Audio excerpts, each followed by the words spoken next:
A Terra pode, a Terra e a hierarquia na Terra podem administrar, passar, estimular as duas primeiras iniciações. Mas a terceira iniciação coloca-te em conexão com Sirius. Na terceira iniciação, pela primeira vez, tu estás frente ao Logos planetário. Eu penso que nós já vimos que o homem em geral, o ser humano em geral, tem os seus corpos desalinhados. O físico está para um lado, o mental está para o outro, sabes? E o emocional está para o outro. Os corpos estão desalinhados. Sentem? Os corpos estão desalinhados.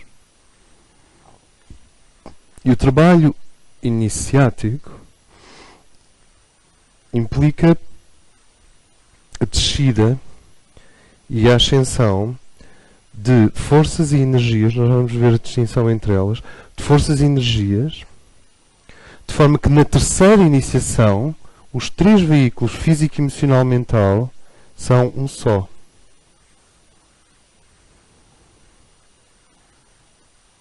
Há uma síntese e uma unificação das três naturezas do ser humano. Ele já não tem reações físicas, emocionais e mentais sozinhas. As reações passam a ser sempre físicas, emocionais e mentais. Faz lembrar uma criança índigo que tem reações que nunca são só uma coisa, são sempre várias coisas ao mesmo tempo.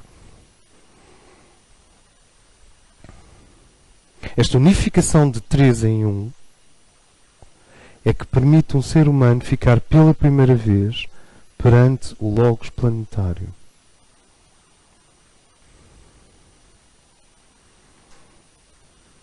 Até então, durante muitas vidas, muitos mestres, muitas vidas, muitos mestres, até então ele caminhou com um mestre que o busca, que o chama, com amigos, com companheiros de caminho. Até então ele foi progredindo por tentativas e erro, por avanços e recuos. Até a terceira iniciação, tu tens uma longa história. Na terceira iniciação acaba a história, terminou, não há mais história. Tu ficas, até a terceira iniciação tu és estimulado pela hierarquia.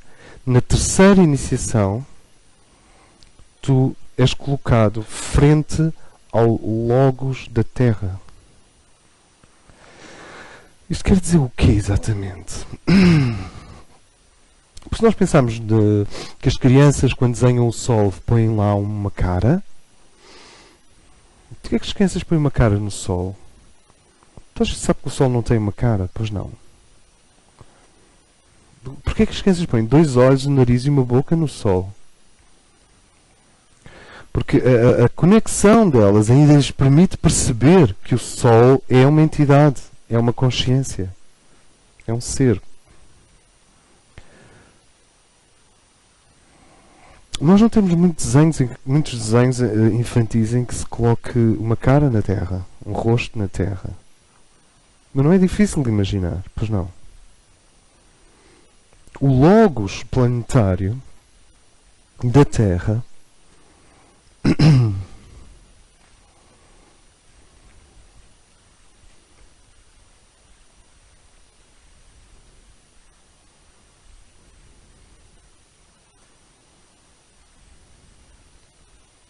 está para a evolução inteira da Terra, como o nosso veículo crístico está para nós. Nós temos um corpo crístico, como já vimos noutros encontros. Um corpo de Cristo Sofia, um veículo superior, onde a nossa alma está se estabilizando. Ela vem até à mente abstrata e depois volta outra vez até esse veículo superior. A nossa alma está sempre nessa zona de luz. E é nessa zona de luz que nós vamos ser atraídos. É um processo interno. A nossa psique é atraída para essa zona de luz e a nossa alma e a nossa consciência são atraídos para essa zona de luz e a mónada vai descer aí. Nós estamos a ser preparados para um casamento cósmico, para uma núpcias cósmicas, para um casamento espiritual. Eu posso ser claro com vocês, daqui a 7 anos isso vai acontecer. Alguns um pouco antes e outros um pouco depois, mas não pode deixar de acontecer, senão as nossas vidas não fazem sentido. A menos que o indivíduo invente, consegue que faça sentido, mas são 7 anos. Então, nós não estamos aqui a falar de coisas vagas no tempo, assim, estranhas, nunca mais. Não, isto em 7 anos está feito. Portanto, há um plano e há um ritmo. Em 7 anos, esta zona do mundo vai manifestar um grupo de iniciados. Tem que acontecer. O Brasil tem-se adiantado bastante nesse processo. Mas em 7 anos, 3.000 indivíduos vão se aproximar das portas iniciáticas. Um da primeira, outros da segunda e uma grande parte daqueles que estão a fazer o trabalho consciente da terceira iniciação.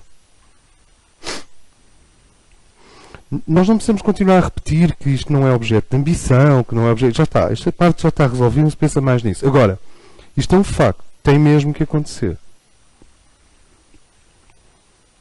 Digamos que a partir de uma certa fase vocês vão gastar muito mais energia para que não aconteça do que para que aconteça. Sabem?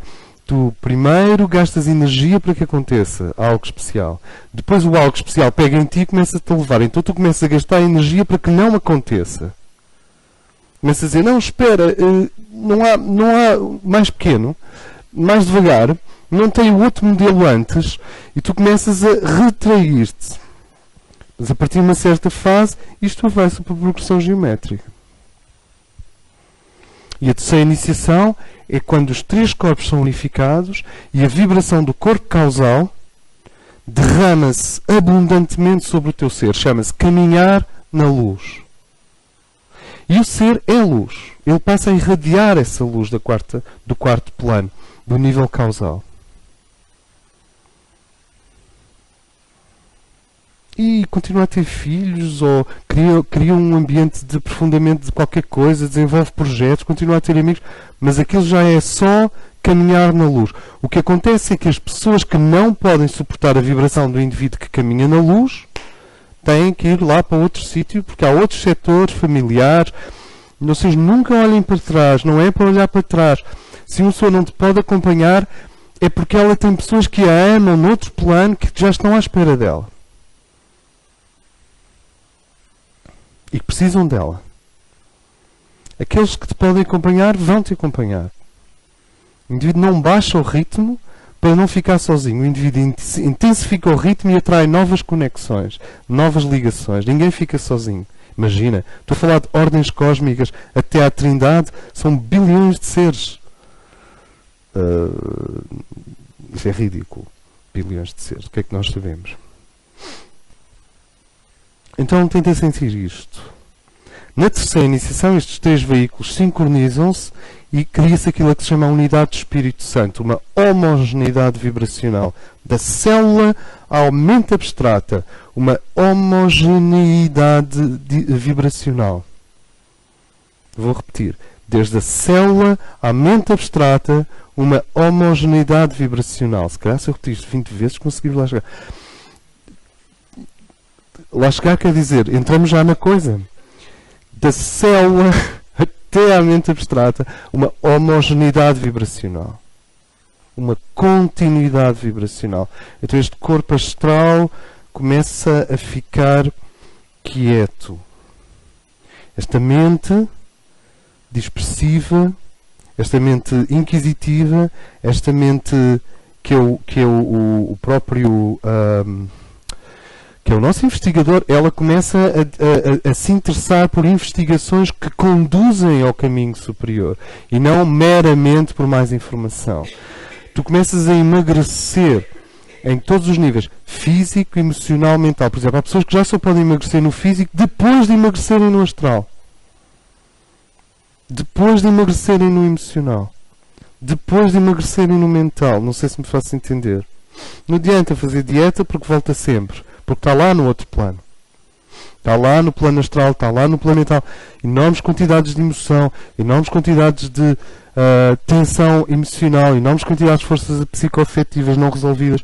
Enquanto isso não... E como é que isso vai emagrecer? Eu não sei. Há centenas de escolas terapêuticas. As pessoas façam as terapias que entenderem. O ponto é que isto vai se homogeneizar. Físico, emocional, mental vai ficar uma coisa só. E nesse momento tu compreendes o que é o corpo crístico da Terra. Compreendes que a Terra tem um corpo de Cristo e tem um corpo de Sofia. Isto é, que o planeta Terra tem uma Merkaba em torno dele. E o Logos da Terra tem uma polaridade masculina, que é um círculo de amor, poder e luz em torno da Terra inteira. É uma presença divina em torno da Terra inteira e que é um harmónico de Miguel. Sabem? Um harmónico é um fragmento matemático do próprio Miguel. Dito isto, não se disse nada. E tem uma outra polaridade, que é a polaridade feminina do Logos planetário, Pachamama, a grande deusa inca ligada ao lago Titicaca. Tem uma polaridade feminina que vem do interior da Terra, que vem desse núcleo de cristal no interior da Terra. Então vocês têm o Logos, que é uma força de amor infinito que envolve a Terra inteira, e que contém em si, para a Terra, o propósito divino. Nas armas sagradas, cada arma tem um significado. A adaga, a espada, o arco, a flecha, a lança, que é uma coisa... Sabem que Miguel não é bem... A espada mas Miguel é uma lança. A lança, aquela lança é o propósito divino. Depois quem estiver no caminho, olha, estava lá, mas a lança é esse propósito. Então, o Logos planetário, na sua polaridade masculina, representa o propósito divino. Científica, exata e absolutamente. Não é uma interpretação teológica do propósito divino no século XVIII, ou no XII, ou no XX. É o próprio propósito divino. E esse Logos, na sua polaridade masculina, ancorava em Shambhala. Existia uma câmara, isto é, sabem que os factos internos não têm que ter uma arquitetura fixa, definida, como nós pensamos. Há um ser que contempla, fixa constantemente o propósito divino, o propósito do Logos da Terra, que é o Melquisedeque destacado para a Terra. Sanat Kumara Amunakur. Este ser foca o propósito do Logos planetário. Não sei se é o aspecto masculino ou o aspecto feminino. E o propósito do Logos planetário é o propósito divino. Então nós podemos dizer que o Logos planetário é a mónada da Terra. É o I am da Terra. E que Sanat Kumara é a tríade espiritual. Ele é o interpretador desse I am. Digamos que Sanat Kumara é o propósito divino revelado. O Logos é o propósito divino. Ele não é o propósito divino revelado. Ele é o propósito divino. E Sanat Kumara é o propósito divino quando ele dá um passo para fora e torna-se visível. E em torno de Sanat Kumara, ou de Melquisedeque, vocês têm estes 12 Melquisedeques, estas 12 hierarquias, e todo este conjunto está ligado, ainda não se percebeu completamente, ao chamado Conselho Alfa-Ômega, que é o conselho que ativa e desativa novas religiões na Terra. Isto não é por geração espontânea. Existem injeções precisas de energia crística e divina em momentos específicos da história. Enquanto que uma investigação espiritual é algo necessário, belo, espontâneo, verdadeiro e inteiramente, digamos, és tu que fazes. E depois os irmãos dão a sua bênção. Uma religião revelada ou uma manifestação crística direta não tem nada de espontâneo, nem de natural, nem de está entregue aos seres humanos. Não, é inteiramente o trabalho da Ordem de Melquisedeque. Então repara, o Logos da Terra guarda o mundo meta-arquetípico, o mundo da glória e do fogo. Sanat Kumara interpreta esse mundo da glória e do fogo e o propósito nesse mundo da glória e do fogo e revela-o na Câmara de Shambhala. Isto é mesmo o esoterismo clássico. E revela-o na Câmara de Shambhala.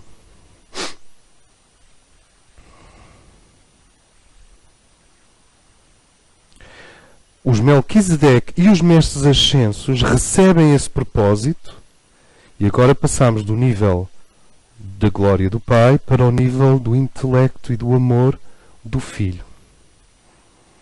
Notem uma coisa, intelecto e amor no cosmos são conceitos muito próximos.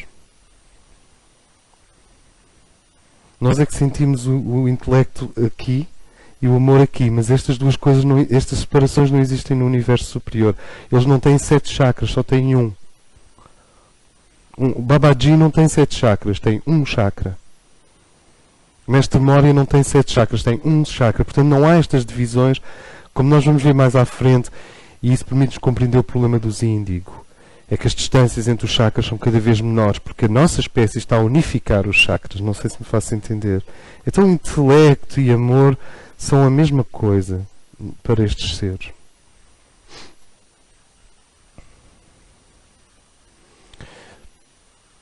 Sanat Kumara, esse Melquisedeque, capta o propósito do Logos, e o propósito do Logos é o propósito divino. Portanto, podemos dizer que Sanat Kumara capta o propósito divino. E o Logos é a mónada da Terra, é a luz maior da Terra. Isso quer dizer que quando a Terra incorporar totalmente o propósito e revelar o seu Logos, ela ascende. Claro que nós não podemos ficar à espera da Terra, mas ela ascende. A ascensão da Terra é a incorporação do Logos planetário pela própria Terra. Isso tem fases. Houve fases em que o Logos estava numa vibração tão alta que a Terra, historicamente falando, não tinha conexão. E hoje nós estamos numa fase em que a Terra e o Logos são tangentes. E vamos chegar a uma fase em que a Terra e o Logos serão concêntricos. Mas aí entra a Mãe Divina. Aí entra a Mãe Divina. Há um grupo de iniciações planetárias e cada religião é um avanço. Eu não estou aqui a falar das distorções que depois acontecem a seguir à fundação das grandes religiões. Isso é um assunto para os historiadores da religião e os psicólogos coletivos e os psicólogos sociais e os sociólogos e as pessoas que estudam as distorções e os comportamentos a posteriori. Estou a falar das religiões no seu sentido ortodoxo puro. Cada religião revelada é uma aproximação do Logos e da Terra.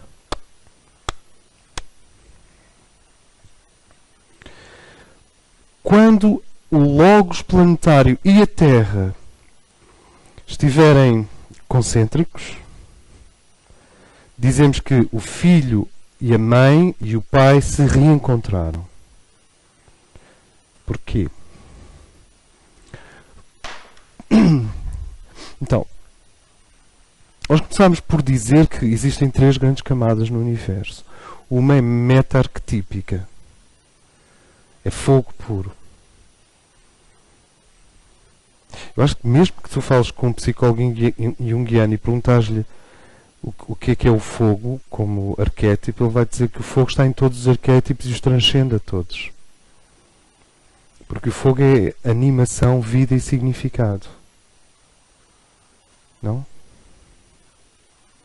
O fogo tem que ir para além dos arquétipos. Contém os arquétipos, mas os arquétipos não podem conter o fogo. Então, temos esse mundo de glória meta-arquetípico. Depois temos o mundo dos arquétipos, em que o fogo começa a ganhar formas. E é aí que estão os deuses criadores. E depois do fogo ganhar formas, temos o mundo dos protótipos, em que as formas continuam a arrefecer e começam a fazer desenhos puros, matemática e linhas etéricas, e aí tens os elementais, os devas e os anjos para a plasmagem. E depois tens o mundo da materialização final. Fogo, meta-arquétipos. O fogo começa a ganhar forma, arquétipos. As formas começam a ganhar poder de materialização, protótipos. E finalmente as coisas materializam-se e cristalizam-se. Tipos. Meta-arquétipo, arquétipo, protótipo, tipo. São os 4 mundos da Cabala. As 4 esferas da Cabala.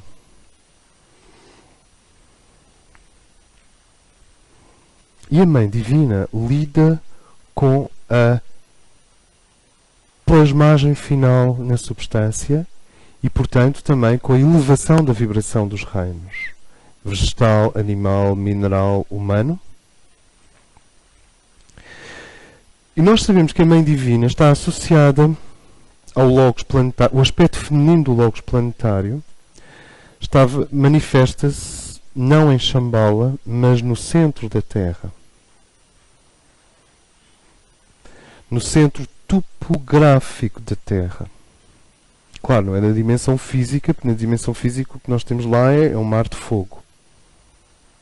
Não? Mas ali no centro da Terra, mais à frente nós vemos isso melhor, existe este computador cristalino que está constantemente a organizar informação sobre a fisicalidade da Terra. Este centro da Terra, num plano superior, quer dizer, não no plano físico, é a âncora que permite que toda a Terra esteja ligada, toda a nossa matéria, substância, esteja ligada à malha de gravidade universal.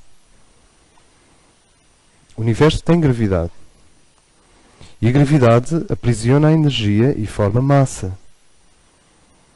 Nós sabemos é que a Terra, quando começou a arrefecer, os gases, quando começaram a girar sobre si próprios, começaram a arrefecer, e isso foi dando origem a um planeta. E há um ponto central, que é o ponto que fixa o gás e que permite que ele rote sobre si próprio. No plano físico, esse ponto é um ponto, digamos, de colapso das partículas de gás que começam a formar massa. Esse gás é incandescente, como vocês sabem. Sabem, os planetas todos vêm do Sol. O que é a Terra? É um pedaço do Sol que arrefeceu. Nada de novo. Só que nos planos internos, esse ponto que começou a atrair esse pedaço de Sol, esse ponto é o trono da Mãe Divina na Terra. Ela é a Senhora da concreção. É a Senhora da materialização. Ela é aquela que traz o imaterial para o material. E esse é que é o sentido da prostituta sagrada sistematicamente aplicado ao divino feminino. A prostituta sagrada representa o poder do feminino de materializar, de trazer para... Não é só celebrar, nem... Claro que há um lado lírico, romântico e sexual ou erótico, mas antes de mais nada, a ideia associada à prostituta sagrada é aquela que guarda o poder e o segredo da densidade. E sem densidade não há corpos, e sem corpos não há evolução. E sem evolução não existe revelação. As coisas estão todas ligadas. Os fotógrafos sabem isto, porque os fotógrafos começam com uma imagem que já não está no estúdio, isso são os meta-arquétipos, fotografam-na e têm um negativo, arquétipo, depois fazem o negativo passar por um feixe de luz, protótipo, o feixe de luz bate contra uma base de substância, que é a película fotográfica, e nasce uma reprodução na película fotográfica da paisagem que já lá não está.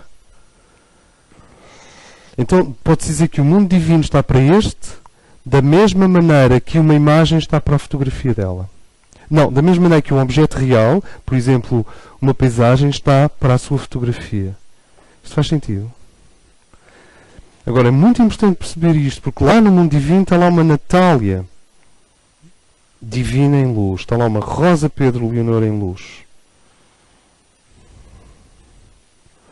Melhor não dizer os nomes de toda a gente, mas entendem o que é chegar?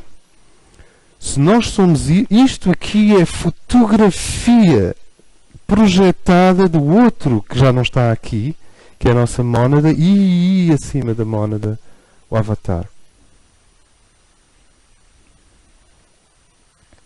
E esta senhora está-se para a nova fase da Terra. O aspecto feminino do Logos planetário manifesta-se na zona do lago Titicaca, na Bolívia, e na zona de Machu Picchu, no Peru, Mistitlan. Shambhala ancora na Terra o aspecto masculino do Logos, que lida com a perfeição do intelecto de Miguel aplicado aos povos. Mistitlan ancora na Terra, agora traz para a superfície, na Terra, o trono da Mãe do Mundo, que tem como tarefa aplicar o modelo perfeito para a Terra em todas as coisas, em todos os reinos. Ela é como que a eterna jardineira da Terra. Ambos os aspectos, Shambhala ligado ao aspecto masculino do Logos através do Rei do Mundo, Melquisedeque, e Mistitlan ligado ao aspecto feminino do Logos através da Rainha do Mundo. O nome está velado. É assim, nós temos a ver com Kuan Yin, tem a ver com Electra. Há vários nomes associados à Mãe do Mundo. Mas ainda o nome atual nunca foi passado. Que eu saiba. Então, estes dois aspectos, o Logos no seu aspecto masculino e o Logos no seu aspecto feminino, manifestam-se respectivamente o aspecto feminino em Mistitlan e o aspecto masculino em Shambhala.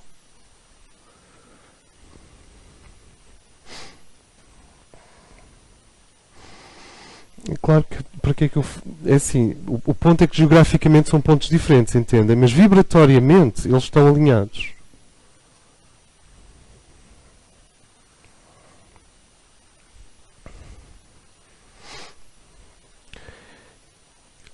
E nós estamos habituados a dizer, assim como é em baixo, é em cima. E assim como é em cima, é em baixo. Mas agora estamos a ver que é o meio também.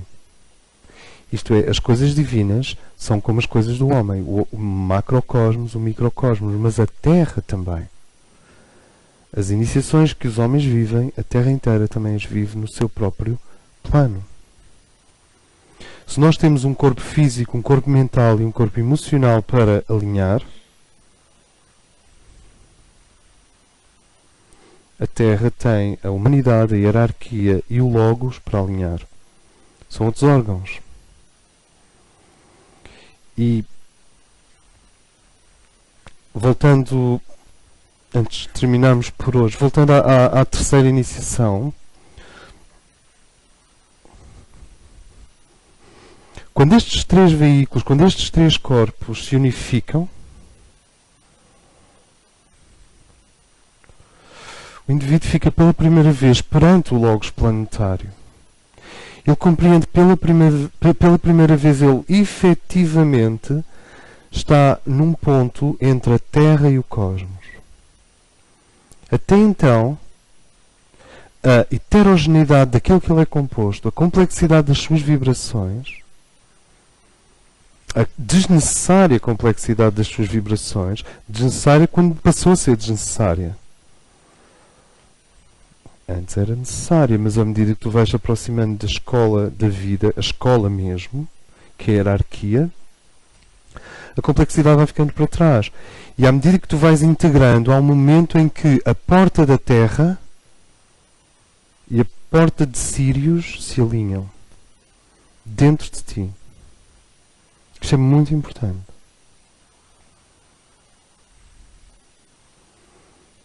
As escolas da Terra, todas, sem exceção, vão desaguar na grande escola de Sírios. Pode-se dizer, mas não há outras escolas. Há seres que acompanham a Terra ligados a Lira e a outros pontos, mas são observadores.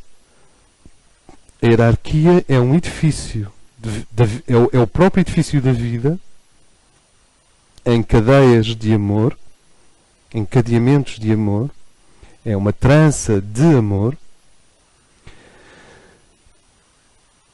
que não termina na Terra. A hierarquia continua para Sírios e de Sírios para Órion. Isto forma uma autoestrada imensa à nossa frente.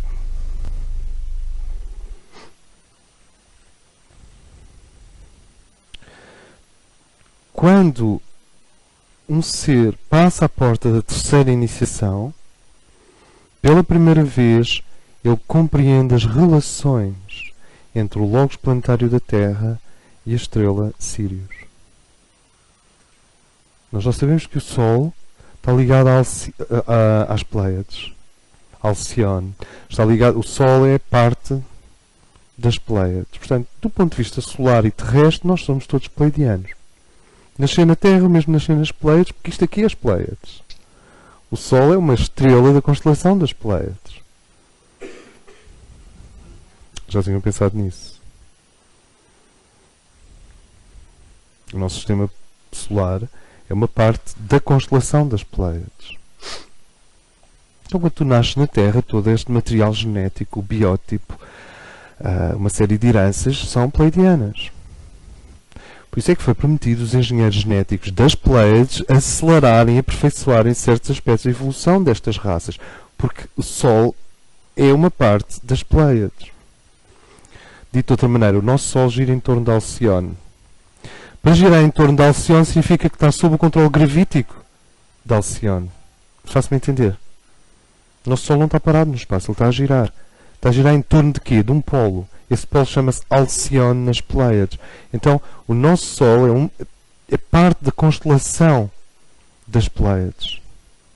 Assim como a Terra gira em torno do Sol, o Sol gira em torno das Pleiades. Especificamente de Alcione.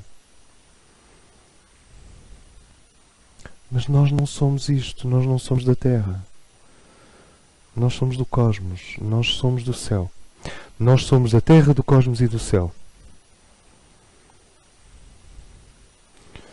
Então, na terceira iniciação, tu começas a deixar o horizonte vermelho da criação terrestre e começas a ver a estrela safira distante, Sírios. E o portal de saída da Terra dá diretamente acesso ao portal da entrada na loja, na escola de Sírios, se quiserem. E dizer-se assim, isto não tem conteúdo. Não, agora não tem, isto não tem qualquer conteúdo, que eu estou a dizer, eu só estou a usar nomes e palavras. E o que é interessante é que para algumas pessoas não precisa ter conteúdo. Basta dizer, o portal da Terra conduz diretamente ao portal de Sírios, isto para elas é conteúdo. E para outras é só um jogo de palavras.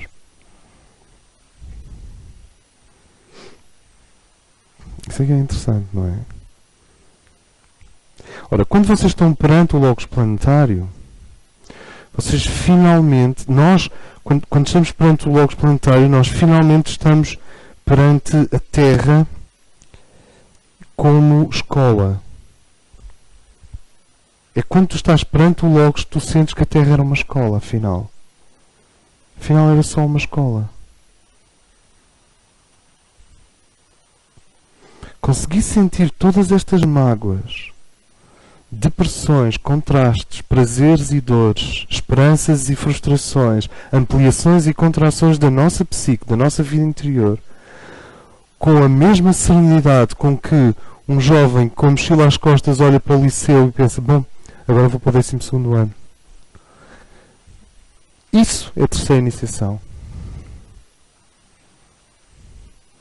Em que um imenso perdão sai do teu peito. Agora já não estamos a falar daquele perdão tipo, está bem, pronto, eu percebi que não me querias magoar e tal, pronto, então vamos jantar.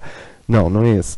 Um imenso perdão sai do teu peito e impregna-se na terra inteira, nos átomos, na lama, nos pântanos, nas raízes das árvores, nas pessoas, nos animais, na incapacidade deste planeta revelar, agora, no tempo, já, a natureza de Deus. Revela um pouco, mas falta muito. Então tu de repente sentes um perdão imenso. Tu sentes eu aceito as regras da existência. Só uma pessoa que já se revoltou muito em relação às regras da existência é que pode sentir isto. Quem não se revoltou nunca vai perdoar coisa nenhuma porque, não sei, está tudo tão bem, não é? Os girassóis e os passarinhos. Só aquelas pessoas que já não podem mais com girassóis e passarinhos, perderam a paciência para tudo, é que podem então estar perante o Logos. E então atingir essa outra estratosfera elétrica que é entre o Logos da Terra e Sírios. E entretanto tu continuas a atravessar a rua, tipo Fernando Pessoa. Continuas a viver. Se é que o universo não pega em ti, não te põe lá fora da grande cidade a fazer um outro trabalho. Mas isso é um detalhe, não é? Sentem.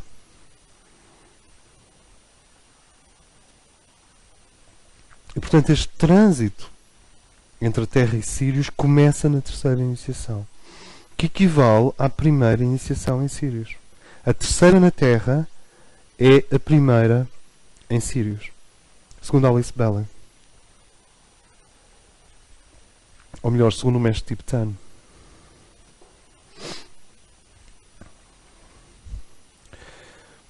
Então repara, existe um mundo de fogo e glória.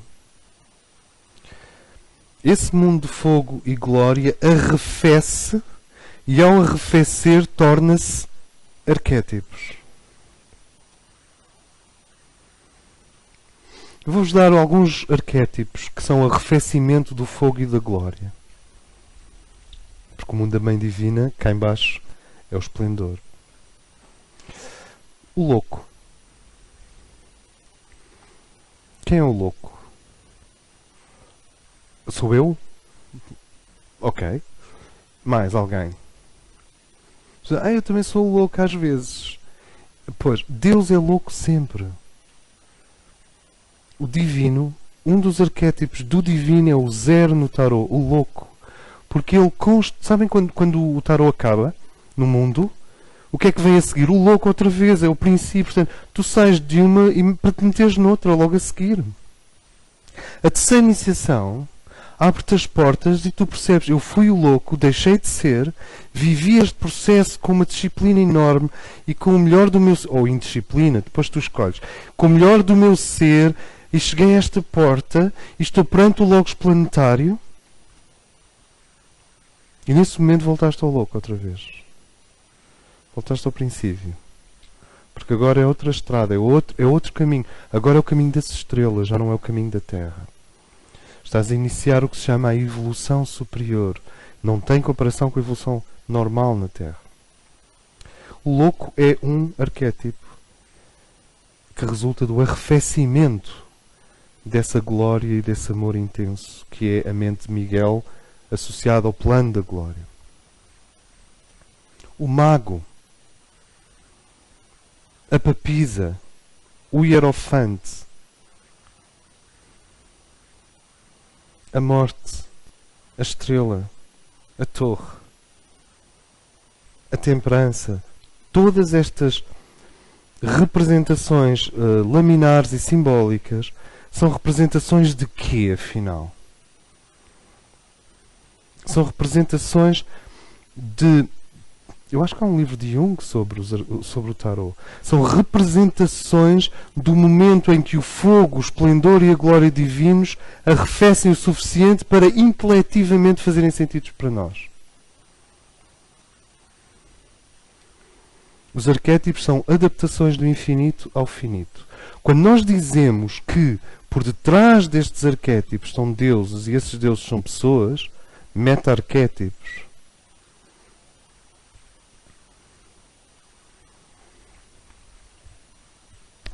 isto é uma intuição cada vez mais forte.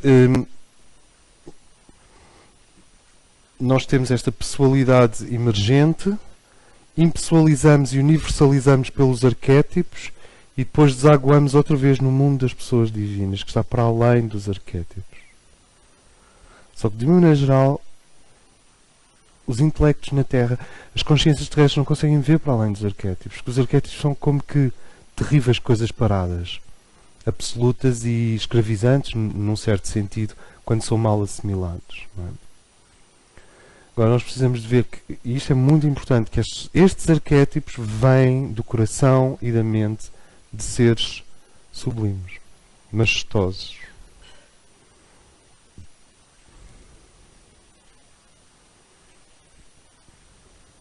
Dito de outra maneira, quando Gabriel apareceu a Maria, Maria não estava a ter uma experiência de contacto com o arquétipo. Estava mesmo a falar com Gabriel. Olá Gabriel, olá Maria. Então, o que é que se passa? Passa-se isto e isto e isto. Ora, isto não é uma conversa que se tenha com o arquétipo, pois não. E no entanto, Gabriel é também o guardião de todos os arquétipos. O livro da vida. Ele guarda o poder dos símbolos. O poder da transformação do fogo em significado.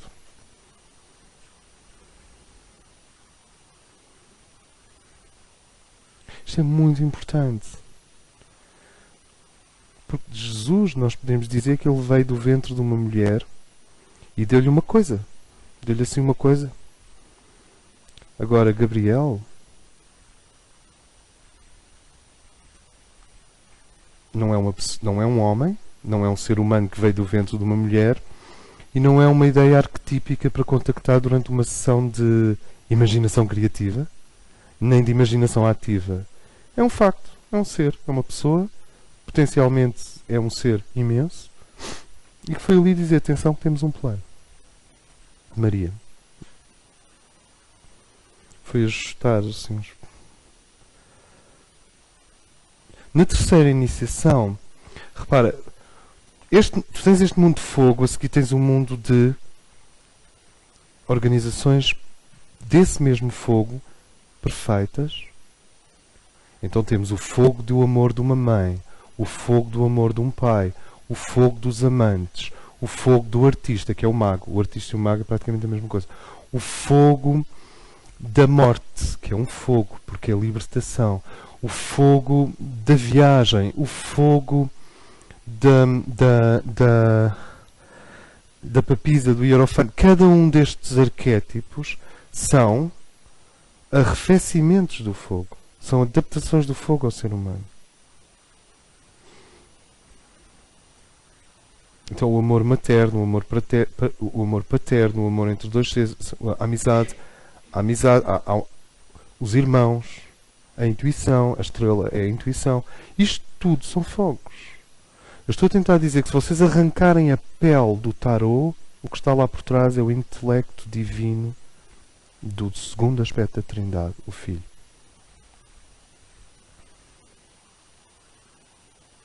E se tirarem a pele do abecedário de A a Z, o que está por trás é o Filho. E se tirarem a pele dos números e da geometria, o que está por trás é o Filho. Ora, o Filho é tão imenso que ele precisa de se ir revelando por pequenas injeções que são estas ciências e estes conhecimentos. Sentem onde eu quero chegar. Filho, filha. As ciências sagradas são peles com que os deuses criadores se vestem com que os nossos pais cósmicos se vestem para vir ao nosso encontro.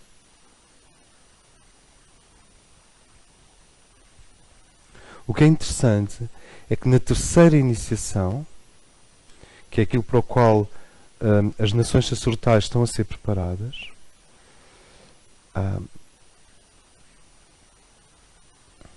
tu recapitulas todas as vidas na Terra. Por isso é que antes da terceira iniciação há um encontro, nós hoje não vamos aprofundar isso, há um encontro com aquilo que se chama guardião do umbral, a sombra de um ser, a tua sombra. Nós não passamos da segunda para a terceira assim, e tal. Não. Tens uma sombra. Essa sombra é o oposto de tudo o que tu queres ser e é a soma residual de uma série de contactos com forças involutivas ou forças estagnantes ou forças negativas durante muitas vidas. A terceira iniciação é sempre antecedida por um encontro com o próprio demónio. Olha, um termo medieval. É sempre antecedida com o encontro com a antítese de ti mesmo. Porquê? Porque é o fim do percurso na Terra. Então, todos esses residuais se organizam e aparecem à tua frente como uma sombra e dizem assim, não passarás. Não foi o que o Adamastor disse aos navegadores portugueses, lá no Cabo das Tormentas. Não, daqui não passarás. E nessa terceira iniciação, e isto agora é muito importante, e era aqui que eu queria chegar desde o início, tu não podes destruir a sombra. Porque isso seria equivalente a tentar existir no plano da energia sem existir também no.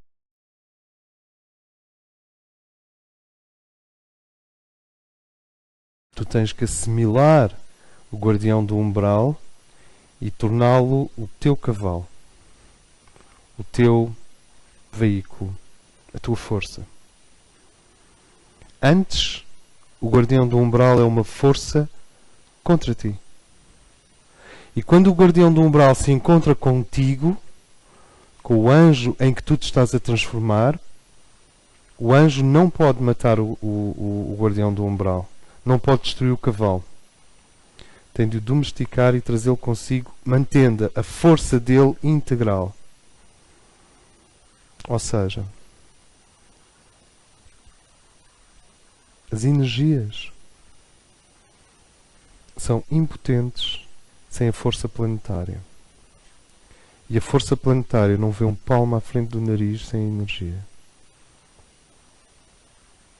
O guardião do umbral é a soma de todas as forças planetárias que tu contaste até agora e que no momento em que tu dizes adeus planeta Terra, tu agarram-te pelo calcanhar. Ei, onde é que tu julgas que vais? Eu já está, eu agora é Sirius. Não, espera. E as forças planetárias? O guardião do umbral contém todas as forças planetárias que nós contactamos, recapituladas e aglutinadas. É um demónio, é uma força opositora. Não te quer, chama-se umbral, sabes porquê?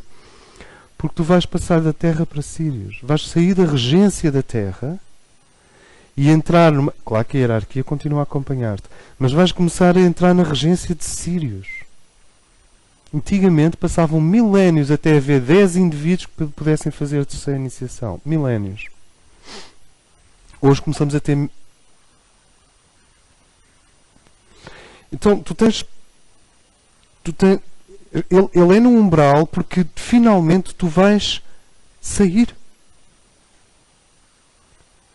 E o que está lá a guardar são todas as forças que tu contataste na Terra. Agressividade, luxúria, impaciência, negatividade, ambição, poder monetário, poder psíquico, tudo. Está ali tudo organizado à tua espera. Tu dizes, isto é mesmo muito forte. É.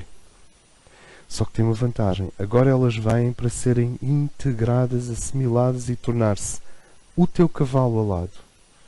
O guardião do umbral começa por ser um cavalo negro que não deixa o cavalo branco passar para o céu e a seguir o resultado final é um cavalo com asas. Um Pegasus.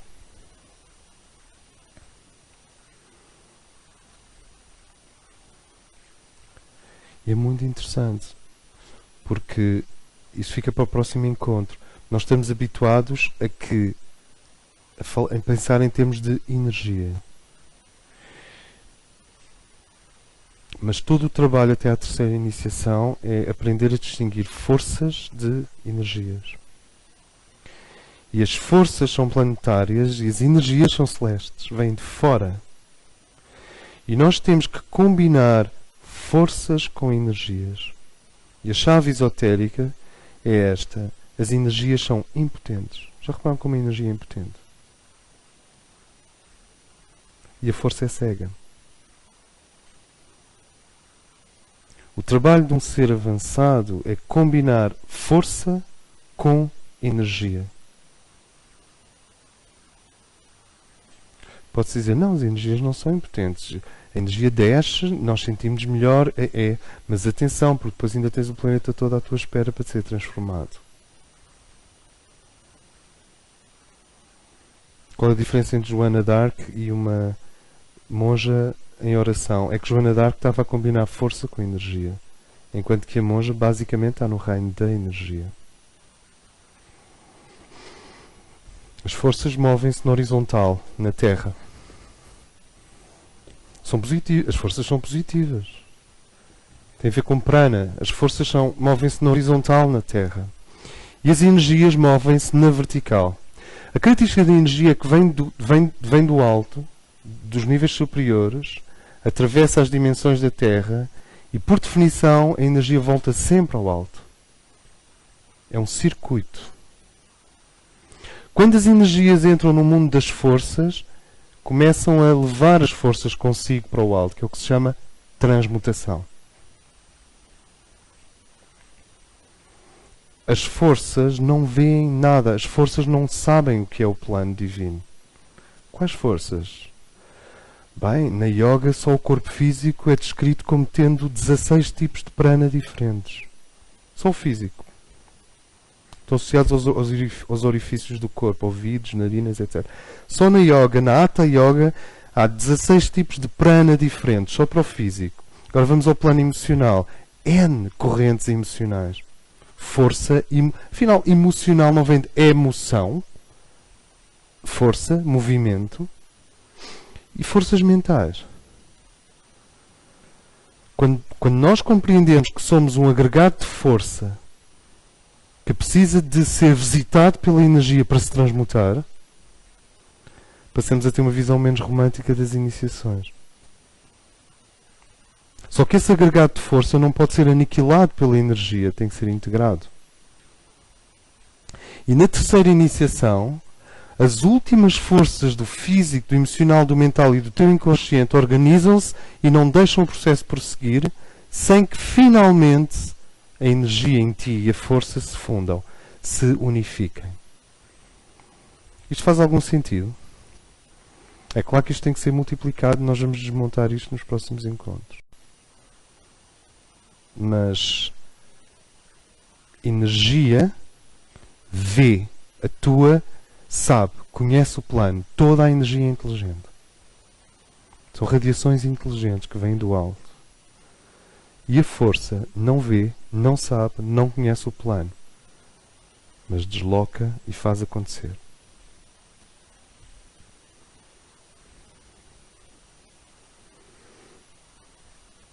O Gandhi, Benazir Bhutto, Martin Luther King, John Lennon, o que é que eles têm em comum?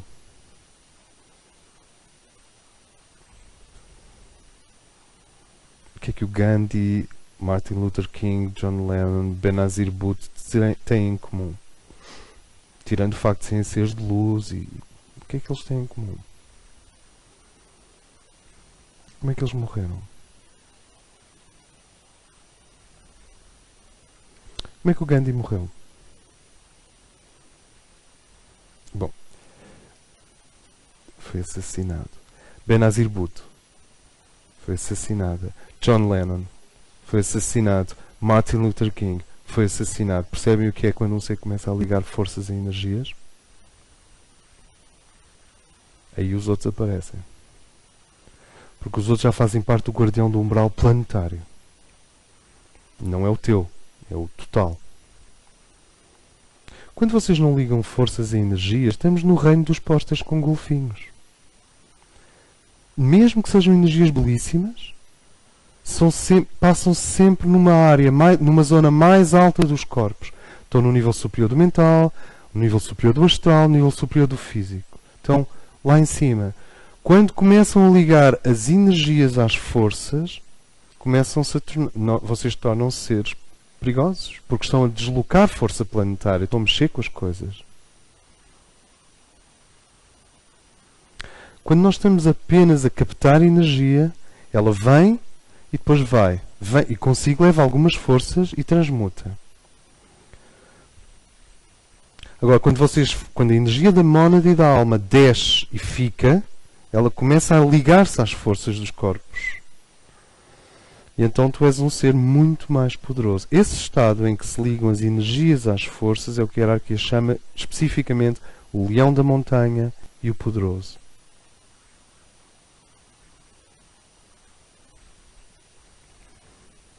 Esses são consequentes.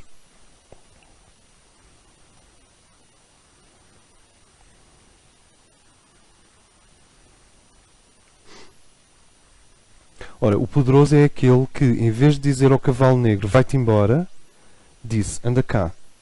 E lentamente foi transformando esse cavalo negro no seu instrumento de poder. E ao montar o cavalo negro, ele transforma-se em cavalo branco. E a partir daí, vocês têm os quadros do Hurry, que tem aquele cavaleiro a saltar as montanhas nevadas do Tibete, com uma mensagem de fogo nas mãos.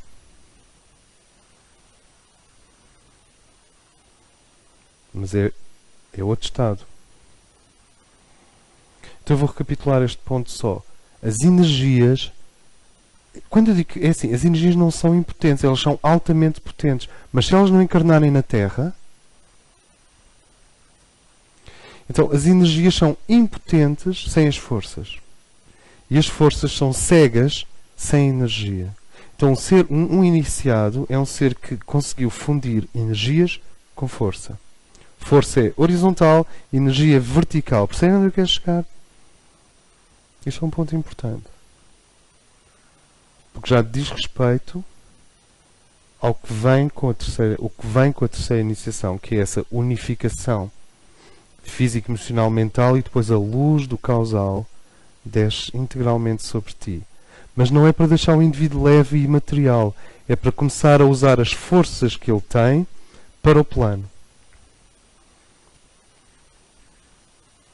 E aí tu começas-te a sentir estranhamente completo. Em vez do cavalo negro ser expulso, ele foi chamado para a obra. Ele está ali ao teu lado. Só que antes, como tu estavas constantemente a rejeitá-lo, ele manifestava sob forma de sintomas perturbadores. Então, isto é muito importante. O iniciado não aniquila a sua sombra. Assimila, integra, extrai o lado maligno da sombra, mas apropria-se da força que o mal antes queria usar. Estou a ser muito infantil. Espécie uma linguagem infantil. O mal, o bem, o capuchinho vermelho, Hansel e Gretel. Tu vais lá, à sombra, pegas no cavalo negro e dizes assim, lamento, mas nós vamos extrair o teu contacto com o mal. Agora, toda a tua potência e toda a tua força é minha. O iniciado toma posse da sua sombra. Na terceira iniciação já é muito consciente. Mas até lá há várias fases em que tu vais tomando posse dessa força. Repare, o que acontece é que as forças evolutivas precisam da tua força para serem forças. Senão são só evolutivas. Mas elas precisam da nossa força para serem forças. Então, o processo iniciático, nesse nível mais avançado, tu vais lá e dizes ao cavalo negro. Bem, quem diz o cavalo negro diz uma égua negra. Depois vocês é que sabem o que é que está lá o que é que lá está. E vais lá e dizes assim, olha, eu preciso de ti. Digamos que o diamante do céu assenta sobre um cristal negro. Isto faz sentido para vocês? Na Idade Média, os tronos dos reis e das rainhas tinham como pés monstros domesticados. Essa é a função da gárgula na catedral medieval. A integração da sombra. Então o que acontece é que quando nós estamos a olhar para a luz, nós estamos a manter o cavalo ou a égua longe. Ela não é iluminada. Não admira que ela se revolte. Até que tu, finalmente, na terceira iniciação, não podes mais continuar. A égua ou o cavalo, a sombra, aparece à tua frente e diz assim: não passas. Tu, não passo. Quem és tu? Ele diz: eu sou tu. Sou tudo em ti que tu tens vindo a ignorar. E, mais ainda, sou tudo em ti que tens vindo a ignorar, é alquímico. Sou tudo em ti que tens vindo a ignorar, não podes passar para o nível de Sírios sem me integrares. E eu quero ser integrado, essa é a diferença. É que na terceira iniciação, o tigre, a égua, o cavalo negro vêm para... Eles querem ser integrados. Eles não querem destruir-te. Porque se ele te destruir, ele também desaparece, não é? Já repararam nisso? Se a sombra te destruir, ela também acaba nesse dia. Não sei se me faço entender. Esse é o grande dilema da sombra. Que eu tinha pensado nisso. É que esse lado sombrio em nós, se ele te destruir, olha, acabou. Ele não quer isso. E o que é esse lado? Tem identidade? Não. É um ser? Não. Tem mónada? Obviamente que não. É um ser autónomo? Não. É um agregado elemental de todas as forças e práticas e contactos que tu fizeste com os elementos da Terra e com a Loja Negra durante muitas vidas. E eles precisam de... Eles vêm assim de frente. É que durante as fases anteriores é tudo lateral. Tu sabes estar sempre preparado para a terceira iniciação porque um dia essa égua negra se vem assim de frente. E tu, ei, o que é que se passa? E nesse momento... Podes até dizer, isto passa qualquer coisa de mediúnico. Não. É mesmo a sombra. Agora, a beleza do processo é que ela vem para dizer, por favor, integra-me e leva-me contigo. E para isso o indivíduo precisa de destacar esse cavalo negro, essa égua, essa sombra, do contacto com a Loja Negra e tomar posse dessa força. A palavra dominos, Senhor, significa dominar. Não tem nada a ver com frustrar nem com bloquear. Sentem a diferença? Frustrar, bloquear, ignorar, amordaçar. Isso é a velha história de sempre. Dominar é outra coisa. É libertar e conduzir. Uau! Sentem a energia, a força. Sentem, é como se estivesse no alto mar agora.